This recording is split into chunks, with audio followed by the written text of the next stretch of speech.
do what you have to do. But just kind of as an introduction, my name's Kristie Tobias. I'm the lead for the governance operation part of the mayor's transition team, which basically means my goal is to dive into the culture of the city and look at the things that we're doing really well and help us optimize those, and then look at the things where we could continue to improve and help make recommendations on that. One of the great things about that, though, is in order for us to operate effectively as a city, we need our people. And so that's really what these sessions are all about. Is just getting to know you guys, learning more about like what your priorities are, and really just hearing your voice.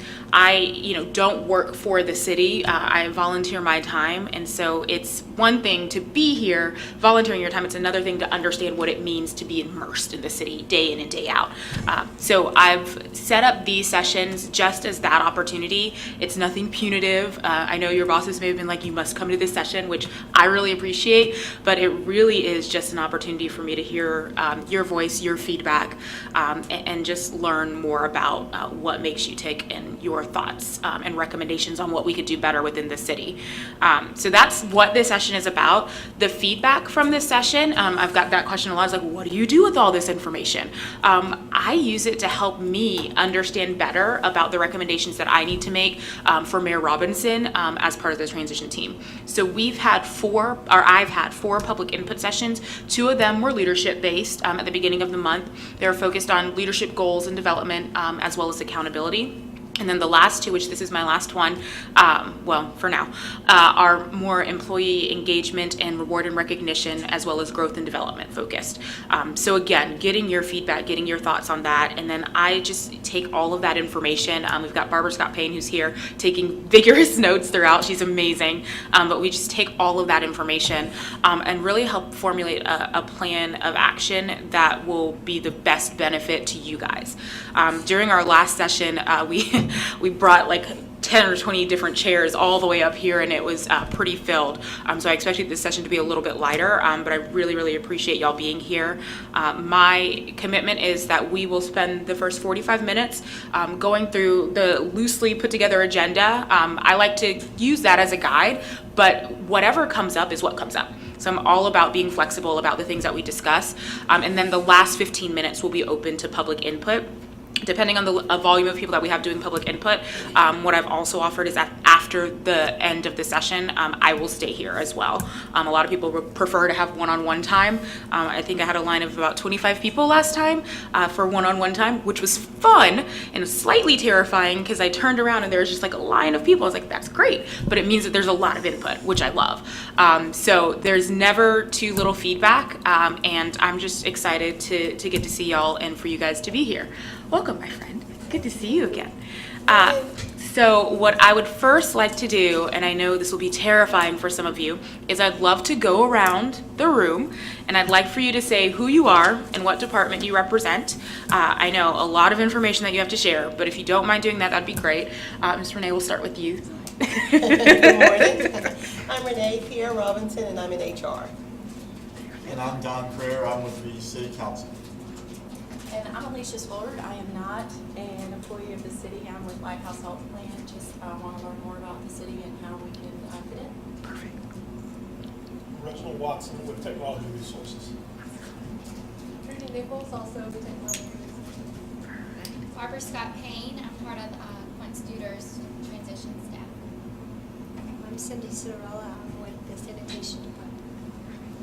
I'm Ashley Joyner, and I'm at the Pensacola Police Department. Danny Dubuisson, Citizen Investments, Garth Hill, Studio Development. Daniel Holton, I do maintenance around the airport, so I'm heavily regulated by the city employees there. Gotcha. Martin Sturgeon, Fire. Greg McClellan, Fire. Ben Gilmore, Fire. I'm surprised you all are fire. I'm just kidding.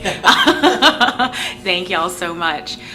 Before we get started into just a few questions, and again, I'm facilitating. I really am wanting to hear from y'all. Does anyone have any questions about the work that the transition team is doing or the purpose of this meeting? I want to make sure I answer those off the bat. So any questions from the get-go? No? Okay. If you have them, I'm here. So let's first start. I would love to learn more about y'all. So as you see during the agenda, one of the things that we talk about is just a collaborative discussion on the key elements of growth. But I think one of the things that's important to understand before you understand growth is to understand where you came from, why you're here, and what drives you. So I would love to hear from each of you about what brought you to the city, what your passions are, why do you stay here? Just understanding more about what it means for you to work day in and day out here. And even for those of you that don't work for the city, what it means for you to be part of Pensacola as well, I think is so important. So I'm going to step back from the floor, and I'd love for you guys just to share. I know for those of you that you're like, I wasn't going to speak, and it's like, but maybe you are. I'd love for y'all just to share about your passions and what brought you to the city. Well, I started in 2006, so 12 and a half years I've been here. So I grew up 30 miles north in the county towards Century. So this was the booming place in 2006. So this was the place to be. It's kind of a transitional thing coming to the city, being from the country. But of all the fire departments, this was the place to work. It was the cat's meow. The cat's meow. I like that. I'm going to use that. That's awesome. That's why I came down here. This was the biggest department in Northwest Florida at the time. And it's come through a lot of transitions, and here we are in 2019. Awesome. So what keeps you here, knowing that's what brought you here? I'm vested in the pension now. That is fair. That is an honest answer. I got 10 plus years. Excellent. No, that's awesome. Once you're in, you might as well stay. Absolutely. Awesome. Thank you. And thank you for being the first to start us off. I appreciate that. Excellent. Others, what brought you here? What keeps you here?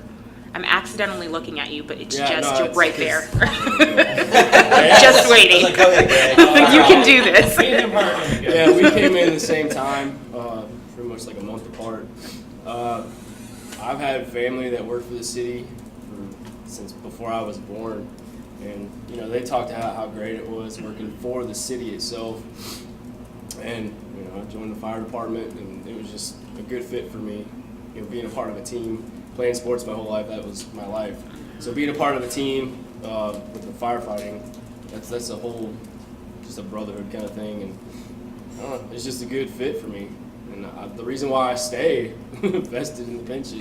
But, it's a great job helping the citizens that pay and support us, helping them, when they see us coming, it's the worst day of their life, to them it is. So it's good to help them and do what we can for them. It's just a good, rewarding feeling that we don't need a reward for. You know what I'm saying? Absolutely. I love that. I love that you mentioned the brotherhood piece, because that is something like when you grow up and you play sports, like that's just part of your life. Like you're used to always having that. So being able to be vested both pension-wise, but also personally in someone or people that you believe in, that's awesome. And especially with fire, let's be honest, you're absolutely right. Like no one wants to see you. No offense, but I love that. On the other hand, yes, I'm like, I don't want to see you, but I'm glad you're here. But no, that's awesome. Thank you for that. That's fantastic. I would say I'm the same boat. I'm 20. Well, I'm in the drop. I just went and dropped 4 months ago. Okay. So right at 25 years, I guess, if you get close to it. So I grew up here. Been here my whole life. I left to go in the Marine Corps out of high school. I got out of the Marine Corps in '93. And at that point, I knew college wasn't a thing. My dad always said, "Find something you do with your hands, son." And so fire department was the same get-go, and the team, just like Greg says, it's the team aspect, just like the Marine Corps was. It was, you rely on your brothers. So got in, and what sold me, the old timers that are no longer here, a lot of them have passed away that I work with, always sold me on the pension, and always told me, you're not making a lot of money now, because when I started there, it was $17,513 a year. Wow. I made more in the Marine Corps as a Lance Corporal. So, I was thinking, wow, but they all told me, said, son, stick it out. You're going to have a retirement here, and it's good at the end. Mm-hmm. So at a young age, that sold me, So, I stuck it out, of course, and made it to then. I kind of dread, as much as I'm happy to be in the drop, and would have missed it Yeah. coming here every third day and with these guys, you know. Yeah. But it's been a great job with the city. Ups and downs like anywhere you are, you know. But I'm here. Got a few more years and ride it out. That's awesome. That's so cool though, like the difference, the perspective that you bring and the perspective that y'all bring, just not picking on y'all, but Yeah. with you all three sitting there. It's cool though because you each say the same thing, which doesn't always happen just because you work in the same department or just because you work in fire. I meant to tell you guys this, my work, I travel the states optimizing businesses. So that's what I do, specifically with healthcare, but literally have been in just every single department, every single business possible. And you don't always see that camaraderie. You don't always hear people talking about that community. And especially when you do have that difference in age range. So it's really cool to hear that from all three of y'all. And it is that bittersweet moment, right? Yeah, oh yeah, there it is. Yeah. I wish the drop was a little longer. But it's not, so. Yeah, that's yeah, awesome. like I said, it's great. Awesome. Thank you so much. Yep. I appreciate that. Yep. Moving down the line. My name is Daniel Holton. I really wanted to sit in the back and listen, but she wouldn't let me. Nope. I do not work for the city, but I work at the airport providing aircraft maintenance for the airline, so if you've ever seen me working, you really did not want to see me. I have seen Firefighter, you. You may not want to see, but if you're on a plane and it's delayed over the last 4 years, you may have seen me. That's why your face looks so familiar. I'm on a plane like every week. Oh, continue. Sorry. Anyway, so I've been gaining contracts and such around the airport, and a lot of my dealing is heavily with airport operations and such, and their city employees. So I'm trying to learn the inner workings a little better because the way I'm having to approach them has not been favorable in some instances. Okay. So I'm here just to learn. Gotcha. No, that's fair. That's good. Awesome. Thank you for that. We're gonna move Hi, down the I'm line. Dottie Dubuisson. I'm just a citizen, unemployed by the city, and actually retired. I first came to Pensacola in my youth because I'm from Louisiana, and so we vacation with Lido Key regularly. I'm a historical preservationist, so I became enchanted with the downtown area in my teen years.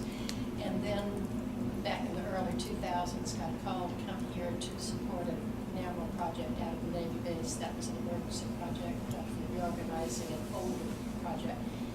Ended up staying, left for a few years to be at Fort Rucker and Jacksonville, and then came back here to stay. I was a student of political science as my undergraduate, so I've always been very interested in what government did, how it did. And right now, my real aim is to try to see that we measure our community not just by the tax dollars, but that quality of life and the true value of our culture is part of what we are investing in. You're speaking my language. I love it. No, you're absolutely right. It's so interesting. How many of you guys have been here more than 20 years? Okay. How about 5-ish years or just living here? Living here. Yeah. Is it the same? Okay. So I've been here exactly, I just looked at, you know how Facebook reminds you of things? Like, not that you asked it to, but it does anyways. So I've literally been here exactly 5 years. And so it's interesting to me. I came from a bigger area. I lived in North Carolina for forever. Went to undergrad, grad school, all of that. And a different community. There are smaller communities too where you kind of know everyone, but there's a difference in quality. So I love that you say the quality of life. I love North Carolina, I still do, but there is such a strength and camaraderie that I feel in Pensacola. And I'm not just saying that because I'm here, I'm real honest. I say what I mean what I say. But there's a quality of life piece that is so beautiful. And it's why I'm so passionate about the work that I get to do with the mayor. And it's why I'm so passionate about getting to know what brought y'all here and what drives you here, because it's fascinated me, the level of passion that people bring just to going to Walmart or the grocery store. But people love people here. It's amazing to me. But that really feeds into that quality of life. So I love that you say that. And thank you for that input. Appreciate it. Okay, moving right along. I've been at the police department for, next month will be 19 years. Wow. And Congratulations. Thank you.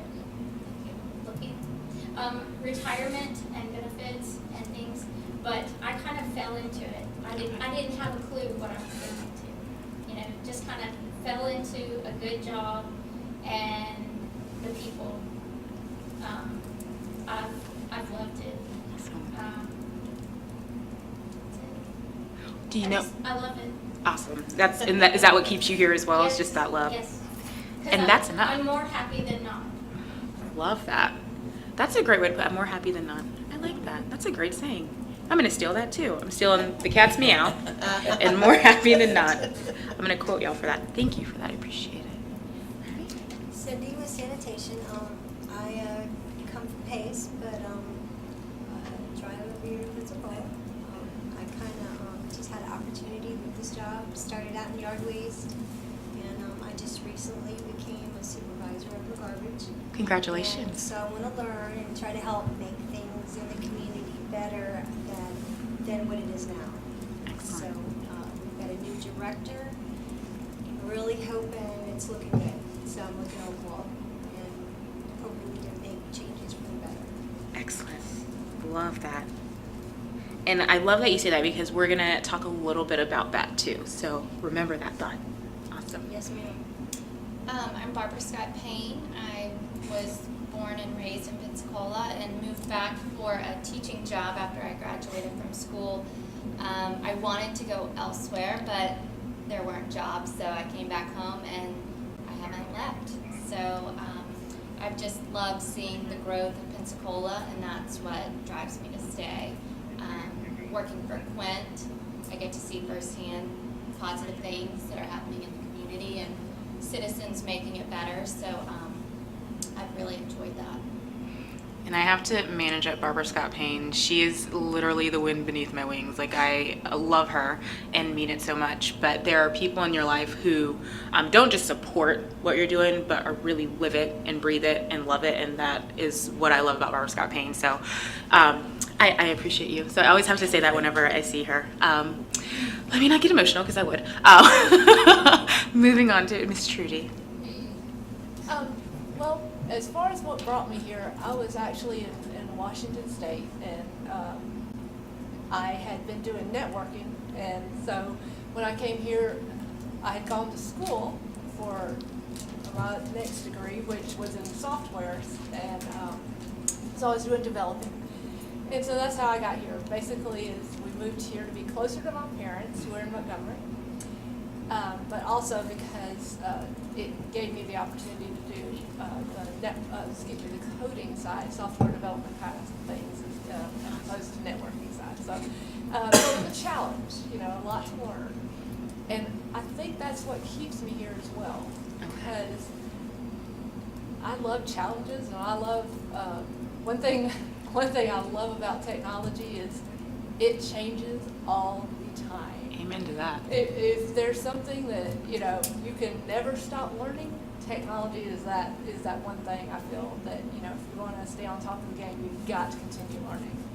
And so I see a lot of things here that I would also love to change, and I think that would make for the better.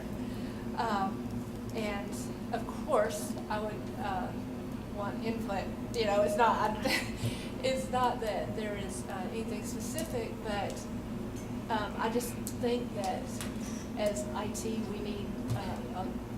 I would love to see a lot more input from the different departments, and so I think that we can make some positive changes, and that's what keeps me here is the challenge of seeing all that come to fruition. It's perfect. And I have to say, Trudy, so I've been meeting with each department throughout the city. And so I met with technology services, and Trudy said something very powerful. She's like, well, what would you say we need to change? Like, she just put it out there. She's like, I want us to change. I want to know what that looks like. And so it's the purposeful question, but it's also why we're having these sessions, because everyone has a different thought process, right? We all have different perspectives, and we all have different ways that we utilize technology. We have different ways that we understand what the fire department does. Like, some people don't know what you do, oddly enough. We know like the big picture, but the work behind it. And so these forums, my goal is this is just the beginning. We want to have more of these opportunities to collaborate, because y'all don't see each other, right? Like, you've got your day-to-day, you know what you're focused on. We don't see beyond that a lot of times. And that's not necessarily a bad thing, but if we look at the things that are driving us, and I hear your passions and what you love about what you're doing, but what you love about this community, it's a really great opportunity for us to continue to build that collaboration, to come together, to provide that feedback and input to each other, both opportunities for improvement, but also the really positive things that we're doing. I don't know, how many of you guys have like a spouse, significant other, or have ever had a spouse or significant other at some point in time? Perfect. So when you are with that person, and you've spent, maybe you guys have spent like a Saturday together, you spent all day, and maybe you did something really nice, like you mowed the yard, or you made some dinner. Wouldn't it be nice to hear a thank you from that person? It may seem simple and small, but just like that recognition of, yeah, but this is what I enjoy doing, and I enjoy doing it for you. It's that same mindset that we definitely want to continue to build within the city, within these walls, beyond these walls. And so these are ways that we do that, is bringing each other together, learning about what drives you, why you're here, and then using that to help build our collaboration. So that's also part of that purpose of what we are doing here and what we'll continue to do moving forward. So thank you, Trudy. I appreciate you. All right, moving down the line. All right, Reginald, let's see where I started. I'm like the man over there. I grew up in Cantonment, Bellino area. Okay. And stuff. I was born here. My family's from here, but my dad was in the Navy. I was actually born at the Navy base. And spent 20 years in the Army before coming here. I have a relationship with North Carolina because I retired out of Fort Bragg. And when I was in the Army, I was an engineer, but I picked up computer skills there. I was on a staff, and one guy was good at building, one was good at software, so I started getting computer building and software and stuff. And then before I retired, I was on the staff at Fort Bragg, and on the post staff and operations, and that's when I picked up some networking skills. So after coming, and I have a degree in accounting, and after coming here applying for a job, I started working on the help desk here, and 20 years ago. Wow. And from there, one day the boss walks in and said, I know what you do, but don't know what you do, so I want to give you this document management system. So, just take this. I know I can do in document management, and everybody knows me, Word is the thing that we use to, scan our documents.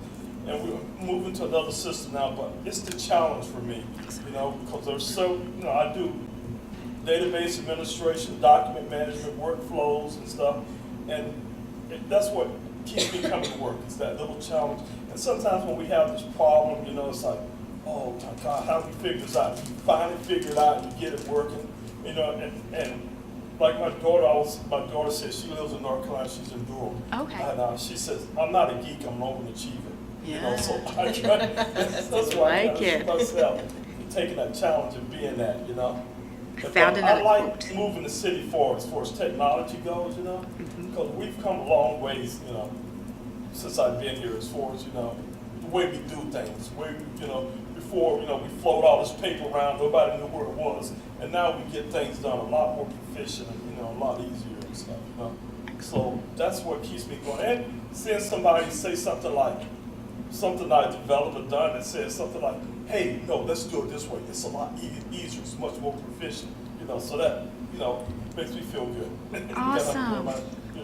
And I like the way the last 20 years or so, the way the city has changed. When you're away from here, like I was in the Army, I was in Korea, walked down the street one day, some guy goes, hey, you're from Pensacola, and that's where you're from. When you're away from here, you're not from Canton, everybody's from Pensacola, So it's nice to see, come on, saw changes in the city, streets, one time you come here to one way, next time only buses can go down, and it's nice seeing now that, life downtown, where people are coming and going, in the city, so that's what keeps me working and enjoying it. That is awesome. Thank you so much. I found another quote. I'm not a geek, I'm an overachiever. So keeping that quote too.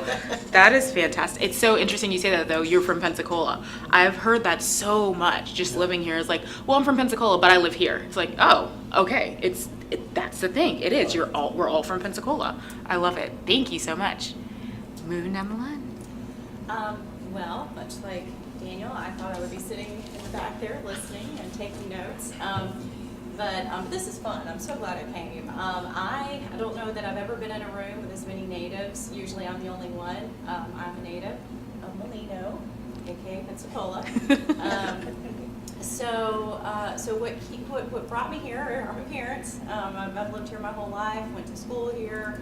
I think there was a time probably in my 20s or so that the thought of moving away was appealing to me, but it lasted maybe a couple of nights, and I just love this town. I love my family being here. I love being around the people that I grew up with, run into them in the grocery store. I like that hometown feel. with all the benefits of what we're seeing in Pensacola as well as it continues to grow. And then professionally, I worked for Baptist Healthcare for the past 20 years, and last June I took a big leap and plunged into Medicaid managed care. So I'm on the executive team of Lighthouse Health Plan now, and our vision is really to help improve the health of the members that we serve in regions 1 and 2. And there's so many, since I'm right here, I know so much more about what goes on in Region 1. Region 2, it's the Medicaid state region, so it goes to Taylor and Madison, just past Tallahassee. So we've got a pretty big area, but we want to tie into, we don't want to just be an organization that comes in and starts from scratch and tries to change the world when so many good things are already going on. We want to plug into the right place, and so we're just trying to get out into the community and learn where we can do that now. Love it. That's awesome. Thank you. I love you're like, I tried to leave for 2 nights and then I just stayed. That's awesome. Thank you so much. You're up, sir. So my name's Don Creer. What brought me here was the weather. I'm originally from the St. Louis area, and I was tired of the cold and tired of shoveling snow. I spent 25 years in law enforcement, and it was time to get out of that. So I was just looking for an opportunity, and I was fortunate enough that I got hired here. And what keeps me here is the weather, because I don't have to shovel snow. I mean, even when it's a little chilly this morning, it's not cold. It's not cold, yes. I think it's with the wind, it's 40 below back in Missouri. No. So it's not cold. But what keeps me here is really working with the city council, is trying to get, since they went to the new form of government 8 years ago, 10 years ago, whatever it was now, I don't think they ever really fully embraced what their role is. And what keeps me here is trying to get them to work together to understand what their power base is, how they can function, how they can effectively serve the community when it's a little bit different in a strong manager form or a strong mayor form of government, and the council's role in that. So trying to get them to understand that and to get them to operate through that. And then really just globally, I've only been here for a little over 3 years, but I would really like to see the word transparency not be used as a buzzword, but for us to be truly transparent. Absolutely. When we have a project and there are more questions after we've supposedly been transparent about it, we haven't been transparent. So I like to, sometimes I'm not the most well-liked person, because I like to ask questions about, are we sure we're doing this right? You got your job cut out for you. We always say it's like juggling cats. Yeah. You know you're going to get scratched down and then, Yep. but it's okay. Yeah. You really are the right man for it. Don and I spent some time together, and the honesty and it's that straightforward, like, listen, this is what's gonna work, because you know. And so that's awesome, and I like your emphasis on transparency. It's interesting to me, the organizations that I found that are the least transparent are the ones that say, oh yeah, we're really transparent. You don't have to say it. If you're transparent, you're transparent. You shouldn't have to say it. So I love that you highlight that. Awesome, thank you so much, I appreciate it. Last but not least, Renee. I'm Renee, and I work in HR. What keeps me here is me feeling like an obligation to the employees of Pensacola. I've worked prior to here, I worked for Pensacola State College. I was in HR there. I started out in professional development and training. I mean, I just love to be a part of something that's making the organization better, making the employees better. I get excited about doing job audits and going out and literally going through someone's day and then literally telling me, this is what I do every day, and being able to, equate a value to that. And I just like getting a lot of feedback from when I'm out in the field, people saying, what they see, what they think of HR, how we can make ourselves, transparent, and more approachable, and just more familiar and as a resource for the employees, because that's ideally what we want to be. And as far as that, I love Pensacola. I'm originally from New Orleans, but I've been here over 30 years. And this is my home. And I just want it to be better all around. Absolutely. I love that, and that's actually a great segue. So wanting things to be better all around, I always think about that connection to growth. So individual growth, what that looks like, understanding where you're at professionally, but also understanding where you're at personally. We spend the majority of our time at work, and so growth in and of itself has to be something meaningful for us in our everyday jobs. So I would love to hear from y'all, and we don't have to go around the table unless it gets really quiet, and then we'll go around the table. But I would just love to hear from y'all what that growth looks like for you. So thinking about your day in, day out, your work, what you're doing, what it means for you to experience growth, what you would even like to see within the city as far as growth opportunities. So your thoughts about growth, and then what you'd like to see within the city for growth opportunities. Kristie, I'll start. Sure. But it's not really from what I want to see, it's from, or me personally, it's kind of from what I've seen. Just in my short time here, and I think you can speak to this, and I know Trudy and I have talked about this, is, you know, we work in positions, I think the fire department and the police department are probably the best at this, is that they train people to take the jobs of other people. And they, in most cases, they'll go to supervision schools, and they'll, you know, get trained on how to be a supervisor. But I think if you look at in some of the other areas within the city, that's not necessarily the case.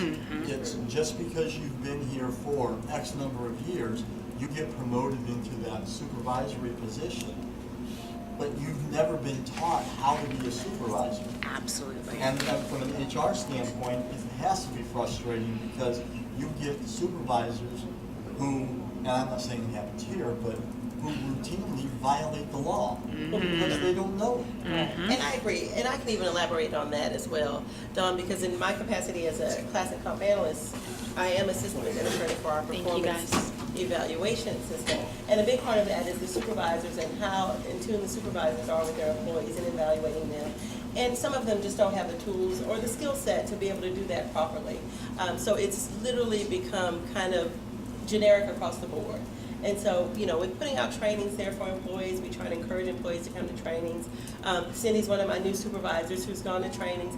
You really want them to be in a position where they're telling the employees what's right, they're showing them what's right, they're encouraging them to do better, they're helping them grow. And ideally, that's where we want to be. And it's a process. I believe it's a process. I believe we will get there, but I just want everybody to be on board that that's what everybody wants for everyone, for us to grow. And I love that y'all say that. So thinking about that gap that happens with you moving from one position to another, right? Even if it's not necessarily classified as I'm a manager or director, but just knowing you're moving to a different skill set, it's that how do we close that learning gap? Like you may be great at your job. I always attribute this back to healthcare. I know hundreds and hundreds of nurses who are phenomenal nurses.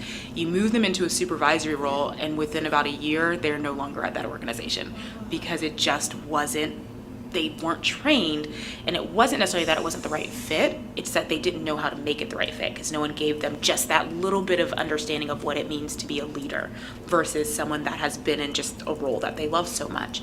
And so one of the things that I know that we've talked about, Renee, and that Amy Workman and I talked about as well, is closing that gap.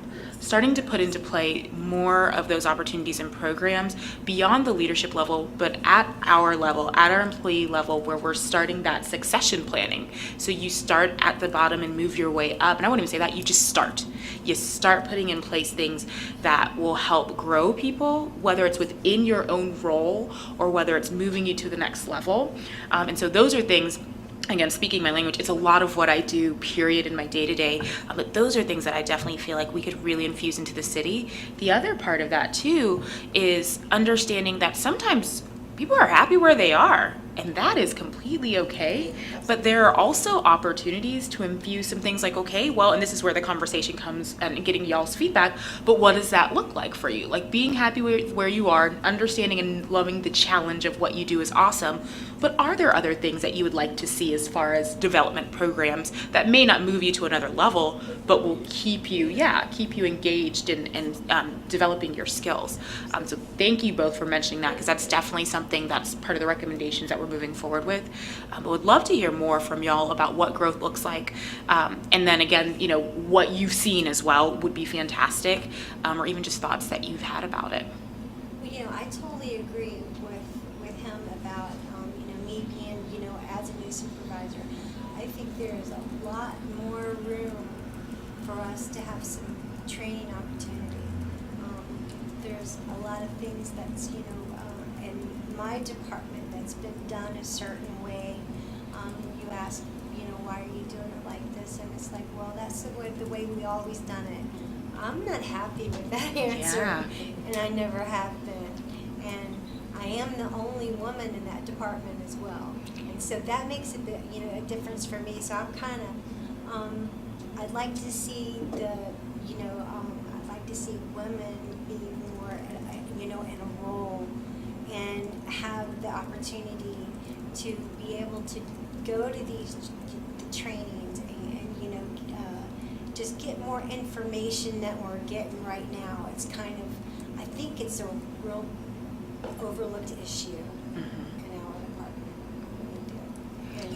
And I'm eager to learn and help. We have some really good employees, but sometimes it can be hard to help them be where they want to be when you're kind of stopped, So I think that's a wonderful. I love that. I like that you mentioned the visibility of women. It's a conversation for, oh boy, I could go on and on about that. But one of the things too, and this is just truly, it's beyond the city, it's in business in general. It's been in healthcare for a really long time, as you see a lot of women that were nurses, but you didn't see a lot of female CEOs. And you're seeing that grow a little bit more. But along those lines, it's also that opportunity to, like you said, highlight people, but highlight people like you who are in those roles, who you are that minority in a role of leadership, and helping us role model that by saying, hey, look, we have these 5 women in leadership. Let's have a panel conversation about what that looks like and how can we then bring that to the forefront within the city, because I think more of that will help us grow as a city. And not just women. There's a lot of things. I remember with you mentioning earlier communication. Like there's opportunities with how you approach people and communicate with people in different ways, and especially depending on the type of work that they're doing, it can get a little dicey. The same thing applies. Okay, well, let's talk about where we're having some gaps. Let's actually bring that to the forefront and have people talking about that and have people providing their insight and their feedback based on their experiences. The more we can do that, and I see that there are things going on in the city, like steadily building. We're steadily getting a little bit more of that, but the more we can start to pull all of that out, pull things out from, the weeds, as people will call it, but highlighting those really great things that are happening and allowing people to speak about that, I think that's just going to make us even stronger, and it'll, help grow the employees that are really craving more of that opportunity as well. Thank you for that insight. That's awesome. Others, as far as growth and development. Yeah. Yes, sir. Okay, I'm listening, but Yeah. like you say, I totally believe, we gotta train, we gotta move up, Mhm. these people move up. And you're right, a lot of people, they get where, this is where I wanna be, and this is it, I don't wanna be leadership. Sometimes they get forced into those roles to be leaders, and they really don't want to be, It's true. and stuff. At the same time, I also think that, we need to be open for bringing in new people from outside. Absolutely. Because like Don coming here from someplace different, Trudy coming here, I left here, came back. You see different things, because a lot of times when people have been here, they don't want no change, And that's what they're comfortable with putting people in that position where they don't change. Right. And you don't grow. You don't change and stuff. So, yeah, we need to, move people up that, need to move up at the same time. Just like now with the last election, superintendent for schools. What they're saying, we tired of getting the same people around here who's popular let's go out and search for people, because what are we doing? We're doing the same thing, our schools on the bottom, you know? So yeah, I think, yeah, we gotta grow, but also we gotta be able to look out, you know, at different things, bring in different ideas. Absolutely. You know what one of the best ways to do that is to have a strong internal program. Having the strength inside to know that we actually have built up internal people to be successful. But you're absolutely right. Bringing in new talent is not by any means a bad thing. I love it, but it's retaining new talent, which is the key. And so that's going to be the big opportunity as well. And it's why it actually kind of goes back to what we were talking about. The more we can build up what we already have, and the more we can, not saying that only building up internal people, because you're absolutely right. There are some people who are put in positions, and I'm not saying that that's happening here, but who are put in positions, you're like, oh, should you have really been put in that position? Like, maybe that wasn't right for you. And it's okay to be aware about that. But the more we can build up what we have here to help strengthen people, the more we'll be able to retain that new talent. So I love that you say that, because you're absolutely right. Perfect. Yes, ma'am. I think also what Reginald and kind of what Cindy said as well about change, about, you know, she's saying we do this because this is how we've always done it, and Reggie said some people are just not receptive to change. I think it is critical for people to come in who want to see things different to be like, okay, I'll be that change agent. I'll be the first one to step out and do things differently, and then we can all get on board. Because ideally you would want the change to be for the better, to make things more proficient and effective and efficient and helpful for everyone involved. Absolutely. So I agree with that. One thing that is constant is change, right? Absolutely. And people say those people, they're like, oh, I love change. Nobody really loves change. Like, at the end of the day, you really don't. Like, you may think you do, like, things that are changing, like, for the better. You're like, oh, I love that. Right. But, like, when something changes in, like, your everyday life, like, you have, you know, a random house payment inflation or something like that. You don't like that change? Like, I don't like that change. But it's all about the management of change. Right. You're absolutely right. And guiding people on what that looks like. So one thing that I wanted to kind of segue into is, as we look at things, what growth looks like, what change looks like, ways that we can continue to build up the work that we're doing, but also look at ways to, you know, bring in new ideas. I also think about ways that we can highlight and recognize people for what they're bringing to the city. So reward and recognition is a thought I think about, and would love to hear from y'all what reward and recognition looks like for you, and where you feel like we could continue to infuse better avenues of reward and recognition. So reward and recognition is the thought for today. Any thoughts on that? I will start this one. Yes, ma'am. I sometimes have trouble writing long, I don't want to say dissertations, but we have an employee of the month, and there is a form that you fill out to send to HR for that. And I'll be honest, I have started that several times for several different employees, but it's just, I can't really figure out how to do that. And and it's not I don't want to. I have people I want to recognize. So I wish I could figure out a solution for that. But I did see one thing that was kind of cute somewhere else. But they had the little dancing guys. It's a marketing thing. But when someone did something good and you wanted to reward them or recognize it, you would take a little dancing guy and you would put it in their office, or like on their desk or something like that. It was just, and you saw a lot of people that had a lot, and you saw people that had none. You know. But it was just kind of this really cool. Almost at a glance, you could see something, and it wasn't, like it was really expensive, and for me that was perfect, because like I say, I've been trying to fill out these forms, and I'm just not awesome at I hear Edward, read off, so-and-so wrote this, and I'm like, mine doesn't sound that good. That's such great feedback, though. Like, simpler versions. Within my company, so my company is virtual. Like, most of us are virtual, but we work on projects together.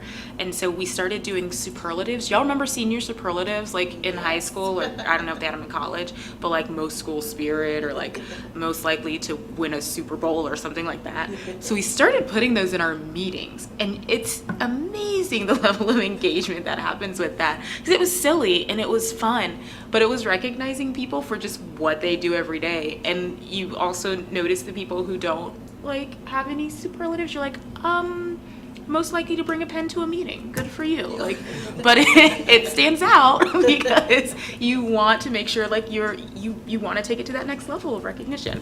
So I love that you mentioned those. It's those small things sometimes that make the biggest difference. Other things about reward and recognition. Yes, Mia. Just as an observer, Sure. it appears to me that we have different roles in the city. Some departments are very siloed and others are very integrated with other organizations, along the ladder. So it's kind of easy for some people who are doing very significant things to go unrecognized because either their superior doesn't want them to get the recognition because they might feel like their, pecking orders are going to change, or that they just don't have the time to submit it. So I look back at youth organizations like the Girl Scouts, Boy Scouts, and Camp Fire. There are 3 different methods of recognition that they employ. And if you look at the campfire method where an individual can write their own recognition bead and they say, these are the 10 things that I'm going to accomplish, and when I accomplish them, I'm going to get this recognition, as opposed to the Boy Scouts who have very rigid merit badges, and if you do these 5 things, everyone gets it. And then the Girl Scouts who do a lot of programs where the whole group will work on it. I think we need to blend that in our recognition system. Some things, maybe the whole department gets recognized if everyone does these 5 trainings. And that way, the people who wouldn't ordinarily take it up on their own do it because it moves the department up in recognition. And maybe those people who know they have a special asset that they're bringing to the city can not self-nominate, but at least bring an awareness of what they're doing by having a highlight of something unique that they are bringing to the city. I don't know exactly what that reward would look like, but just sometimes articulating it is enough to let people know that you treasure what they're doing. Awesome. Thank you. That's absolutely true. I love that. Perfect. Any other thoughts on reward and recognition? Okay. I'm going to, if you guys don't mind staying for just a minute, I'm going to open it up to public input. Anyone have public input? Yes, of course. Yes, ma'am. Sorry. You were good. Well, first, I just want to say thank you to all of you who are employees, because I do realize that a lot of you do the hard work of what makes our city as wonderful as it is, and you don't get seen on a regular basis. I mean, I've seen your faces. I didn't know all of you did, but in terms of the transition word, while this is a mayoral transition team, there was a time that the whole city was in transition because of the new charter. And there seems to be a constant transition of people. So as we move forward as a city, if we could consider ourselves constantly in transition, that change that we fear is really the transitioning that we're doing. So rather than use the word change, if we could say, we're in transition as an evolving city, then I think people would quit being so resistant to even looking at things. I get questioned all the time, is this going to be good or bad? Well, we don't know. We haven't even defined it yet. Right. So just that awareness, and if we could somehow bring the whole community into the thought that transition is good, we're always in transition to the next level. I would like to see that as well. Perfect. Love that. Thank you. That's absolutely right, too. You're spot on with that. I love that. Said you're spot on with that. That's absolutely right. Change is a scary word for people, so it is. You're right. We're always in a constant state of transition. I love that. Thank you for that. Any other public input? All right. Well, before we end the meeting, would love to just go around and rate the meeting. So on a scale of 1 to 10, 1 meaning you hate everything about this, please don't ever host this again. And 10 being, the last time I said it was as good as sliced bread. Some people don't like bread, so I can do that. 10 being best thing ever. It's good as either bread, wine, pasta, or your favorite steak. We're going to rate, so 1 to 10. We'll start with you, Renee. I'll give it a 10. Thank you. I'll say that. Thank you. I'll say 9. Reginald. 9. Miss Trudy. 9. One with the every popular 9. Excellent. Awesome. I'll join the crowd and say 9. Love it. Right there too. You were in the 9 crowd too. Awesome. Great. Well, I will stay back for just a bit in case you have anything you want to talk about one-on-one. Thank you guys so much for your input, your feedback, your engagement. This has been fantastic. I hope you found value in this. I definitely did. And again, I'll be back here if you want to connect. And if you have somewhere to be and you do want to connect further, I do have a city email, so please feel free to reach out to me that way. As it says on the agenda, also go to transitionpensacola.com. We have contact there where you can send your contact, or if you want to set up a call, I'm happy to do that as well. But I'll let you guys go.